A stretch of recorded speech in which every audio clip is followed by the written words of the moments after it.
Operant Conditioning by James Bethard, a presentation for Intro to Psychology taught by Courtney Barton. Operant conditioning is a category of learning popularized by American psychologist B.F. Skinner.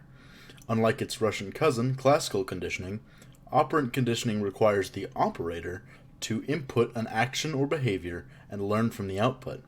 A human or animal subject is conditioned by the consequences of their actions, and said consequences can either encourage or discourage a certain behavior. If I was looking to encourage a behavior or increase a behavior's frequency, then I would need to reinforce my conditionee. I could choose to positively reinforce my subject by adding a desirable stimulus when the behavior is performed, such as a cookie or special privileges. Alternatively, I could choose to negatively reinforce, which involves removing an undesirable stimulus when the behavior is performed, such as easing a headache or softening a previous punishment. Whether positive or negative, reinforcement entails a good consequence. The secondary reinforcers, the cookie, the privileges, the headache relief, and the probation, are all desirable outcomes that link back to biological needs, or primary reinforcers, such as a need for food, safety, comfort, or similar inherently satisfying outcomes. At the beginning of conditioning, a reinforcement schedule would have to be established.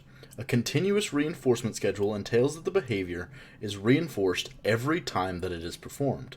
An intermittent reinforcement schedule entails that the behavior gets reinforced occasionally and comes in 4 distinct flavors. Fixed ratio, where the behavior is rewarded after a specific number of inputs. Variable ratio, where the behavior is rewarded after a random or indeterminable amount of inputs. Fixed interval, when the behavior is rewarded after a specific amount of time. And variable interval, when the behavior is rewarded after a random or indeterminable amount of time. However, if I was looking to decrease the frequency of a behavior, I would punish my subject instead. Positive and negative punishment work similarly to reinforcement, with the exception that positive punishment adds an undesirable stimulus and negative punishment removes a desirable stimulus. Even though the rest is exactly the same as reinforcement, punishment proves much less effective than reinforcement, often failing to extinguish the behavior and rather simply masking it under certain conditions and allowing it to resurface in others. Notable are the occurrences of extinction and spontaneous recovery.